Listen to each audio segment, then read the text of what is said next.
So ito na guys ang araw na pinakahihintay ko, ang pagkahinog nitong malalaking saging. Ang isang piraso ay doble ang laki sa ordinaryong saging. Babalatan ko na ito at ipapakita ko sa inyo kung gaano kalalaki ang mga laman.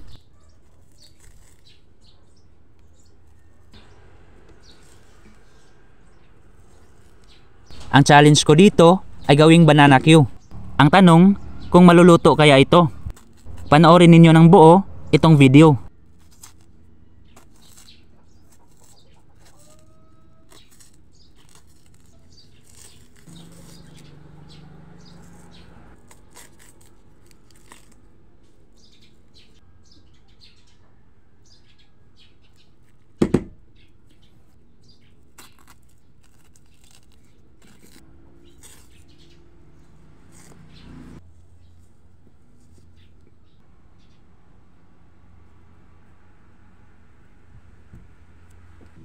Malalaki talaga ito guys.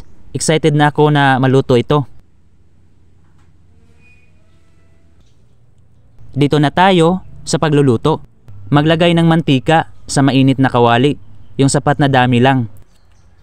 Ilagay ang mga nabalatan na saging. Lagyan ito ng asukal sa ibabaw.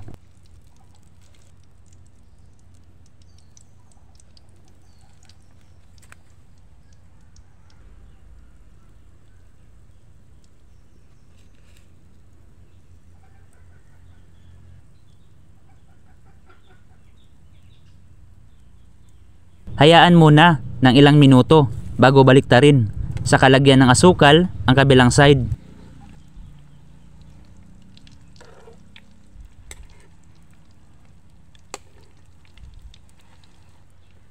Ang ganitong teknik sa pagluluto ng banana Q ay mas maganda ang resulta kasi magkakasabay ang saging at ang asukal sa pagluluto. Matutunaw ng husto ang asukal, saka maluluto din talaga ang saging.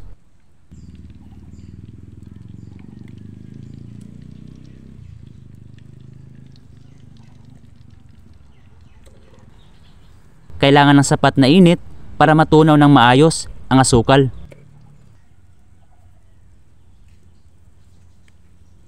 Baliktarin lang ninyo kapag nagbabrown na ang ilalim. Saka ulit-ulitin lang ang pagbaliktad.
Kapag magbubuo ang asukal, ay baliktarin lang ito para matamaan ng init at maging maayos ang pagdikit nito sa saging.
Gumaganda na ang itsura ng aking banana Q at malapit na din itong maluto.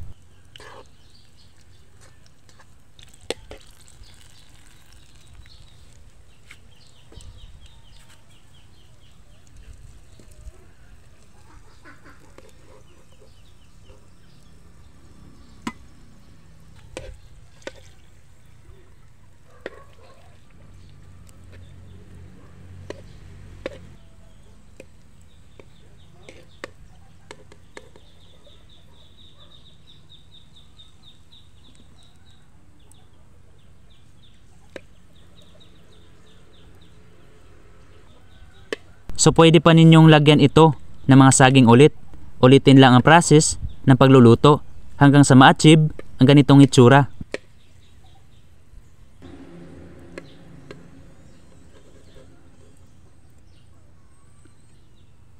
Heto na guys, naluto na ang aking banana Q gamit ang malalaking mga saging.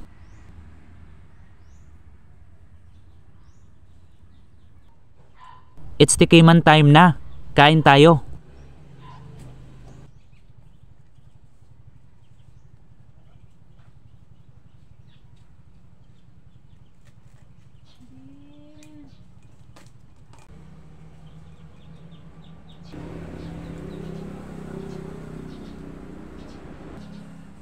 Lutong-luto talaga ang loob nito. Ang sarap guys. Mabubusog ka talaga kahit isang piraso lang. Para dun sa mga hindi marunong magluto ng banana Q at nagbubuo ang asukal, follow nyo lang guys ang buong procedure. Ma-achieve talaga ninyo ang ganitong pagkakaluto.